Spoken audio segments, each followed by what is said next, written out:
Ang confirmation of charges ng Pangulong o dating Pangulong Duterte, ito po ang magdedetermine kung dapat ituloy yung mga kaso na nakahain po sa kanya sa ICC o sa International Criminal Court. Ang sabi po ng kanyang abogado dito na si Attorney Nicholas Kaufman, wala daw smoking gun na magpapatunay ng direktang koneksyon sa pagitan po ng mga speeches ng nagdaang Pangulo na si Rodrigo Duterte at mga pagpatay na iniuugnay sa kanya. No smoking gun.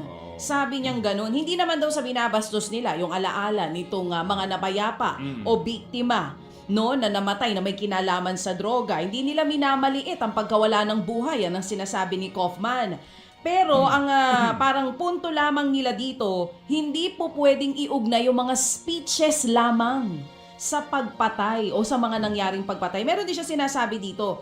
Ang sinasabi niya, wala daw kahit isang testigo dun sa 49 incidents na kinakaharap ni dating Pangulong Rodrigo Duterte ang magsasabi nga na nakatanggap sila ng direktang utos galing mismo sa Pangulo para pumatay. Sige, so hintayin natin mga kapatid, after po kasi nito hong confirmation of charges hearing na ito, 60 days yung maximum time na ibinibigay po dito po sa lupon para magdesisyon kung tutuloy ba ho ito o hindi.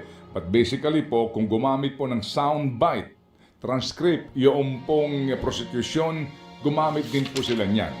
If you also remember before, hindi ho ba si Presidente Duterte, pansin po ninyo, pabago-bago din ang statement, right? Meron siyang statement na talagang sinasabi niya, ako bahala sa inyo. Sagot ko kayo. Sagot ko kayo. Kapag nanlaban yan. Akong magpapakulong. Pag nanlaban yan. May mga ganun. Kill them all, mga ganun. Pati si Bato, etc. Yung nga daw, no? Yun din po ang ginamit nito pong depensa. Yung sinasabi na kapag nanlaban, yun, self-defense. Yan ang kanyang depensa po dito. So, kumbaga, interviews din, ang ginamit po, yung hindi lang po ito ilan po sa mga iniharap ng prosecution, yung mga soundbite, yung mga transcript ng mga pahayag po in public. Ito rin pong depensa, yun din pong kanilang ginagamit. Yes, mga speeches din. Alright. And then, ilan pa po na mga usaping legal. Ngayon, bottom line dito, paano ito tatangkilikin po nung pong panel na mag-aaral dito. Okay? So, ating malalaman yan, by 60 days daw po ang taning kung ano magiging desisyon. Importante ito. Ano po mga kapatid? So, meantime, dyan lang po tayo muna. Okay, sa ating pong pagsubaybay dito po sa confirmation of charges hearing na kinakaharap po ng dating Pangulong Duterte.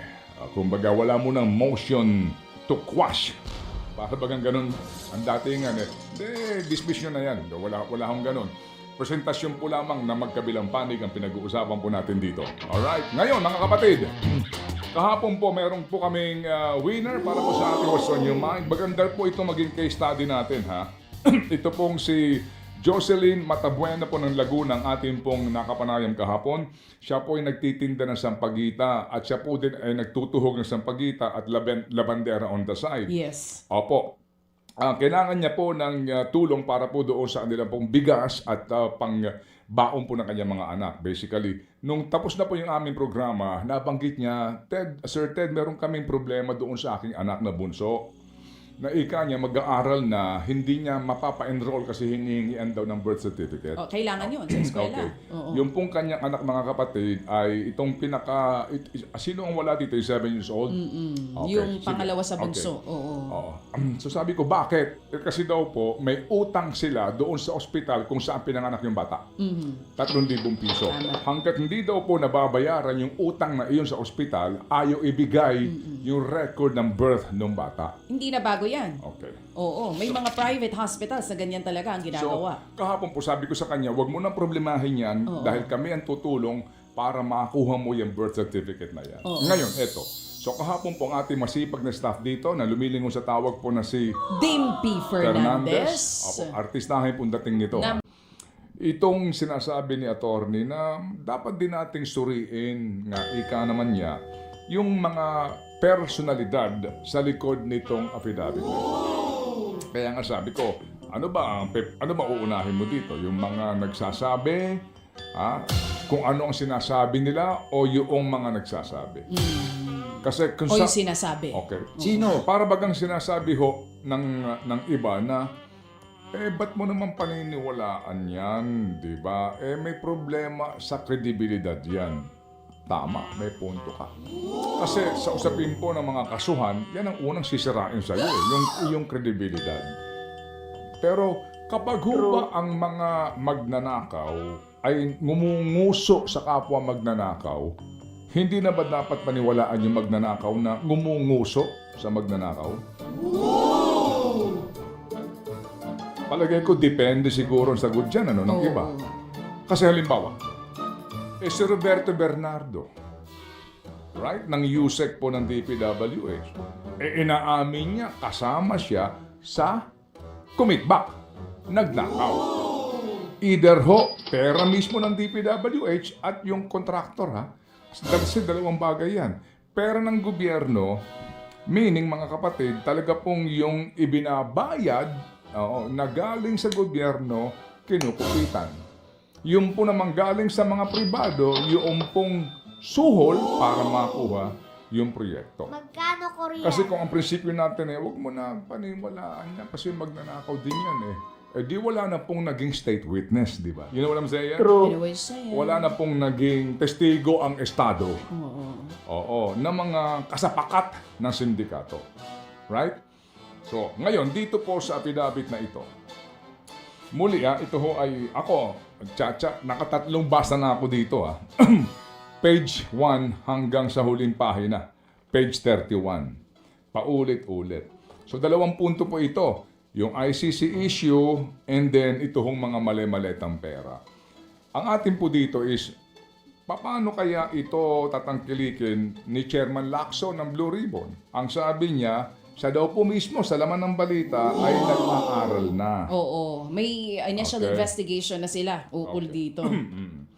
Paano ho kaya ito tatangkilikin din ng ombudsman? Anong sabi ng ombudsman din? Nasa balita yan kanina, di ba? Nasa investigasyon na rin sila. Opo, di ba? They will have to find out kasi nga ito po ay mga allegation pa lamang. Although may mga attachment ito, picture. Pero yung picture din po, wala din specific, di ba?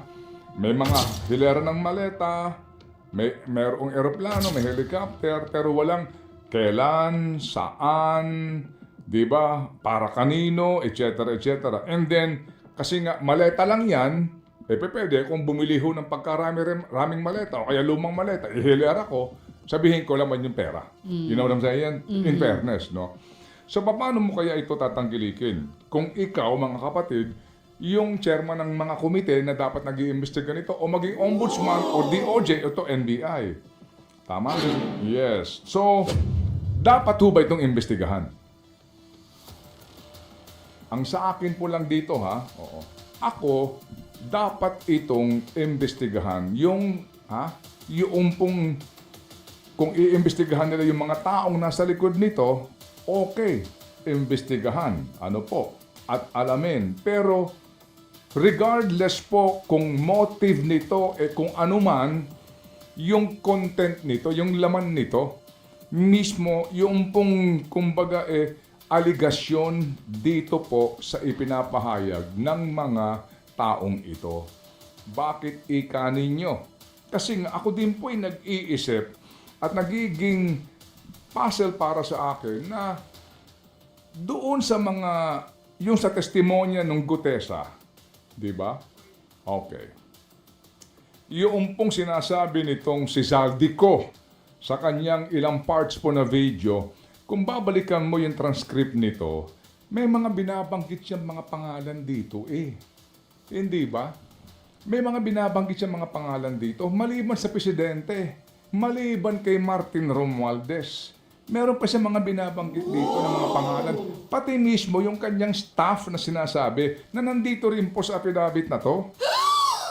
Naging kasama sa aming trabaho ang mag-escort sa kanyang mga trusted executive assistants sa pagdi-deliver ng mga pera na sina John Paul Estrada, Mark Tiksay, Joshua Cano, John Kirby para Rilliag, etc. Pero yung dalawa po dito, itong starring. So, ang atin po lamang dito, bakit sa mga nagdaang pagdinig, parang hindi pinansin yung mga pangalan na iyon. Ni hindi man lang po, kasi we will base our investigation sa ebidensya. Pero hindi ho ba nagsisimula din ang lahat ng iyan sa pagpapatawag sa mga tao? Hindi po ba? So bakit man lang hindi po, pati nga itong nabanggit din dito, yung Amena Pangandaman. Binabanggit din po ito mga kapatid, mismo po ni yung saldi ko. Hindi ko siya nakitang pinatawag din, di po ba?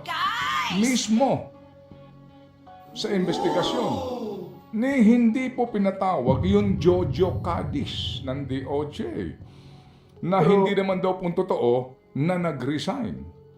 Yung Adrian Bersamin, hindi rin po pinatawag. So tayo po lamang nagtatanong na para bagang okay, sinabi ito ni Zaldico, wala siya rito, huwag natin pansinin. Sinasabi ito ng mga 18 sundalo daw na may questionable sa kanilang pagkakaalis sa serbisyo, huwag natin imbestigahan to. Di ba? Kasi nga, ang binabanggit din dito, Zaldico. Right? So, ang punto ho dito is, siguro, mas lalo magbibigay ng duda sa marami na parang may something. Di po ba? Na kapag po ang tinutukoy na ay itong mga taong ito sa affidavit at maging doon sa saraysay ng Zaldico, hindi na itinutuloy. Kaya nga, babalik at babalik po tayo doon sa kaisipan na totoo bang gusto nilang pauwiin si Zaldi o hindi. Kasi pag umuwi yung Zaldi dito, ngayon pong nakakaligtaan na ng marami itong flood control scandal, di babalik na naman tayo dito, kumbaga. Ang focus na naman po natin, wala nang ibang balita, Zaldico at ang kanyang testimonya. So kumbaga, gumagaan-gaan na ang pakiramdam ng administrasyon, nakakalimutan na ng marami ang usapin ng flood control, nagsasawa na yung iba sa balita ng flood control, tapos magdadala ka ng Zaldico dito, di ibabalik mo na naman ang focus sa amin. Kasi ang inginunguso ni Zaldi, ang administrasyon. You know what I'm saying? So hindi mo na kinakailangan maging isang genius para sabihin na, na kung ikaw ang magpapayo sa presidente, bossing! Hindi naman tayo tanga, di ba? Ikaw na nga ang bumira sa administrasyon mo, tapos nahirapan tayo lumusot, tapos ibabalik na naman natin dito ang usapin. Well, again, hindi mo na kinakailangan pa isang graduate ng political science sa Ateneo, sa UP, School of Government po yan, o isa kang scholar para maintindihan na mukha po talagang, well, may duda.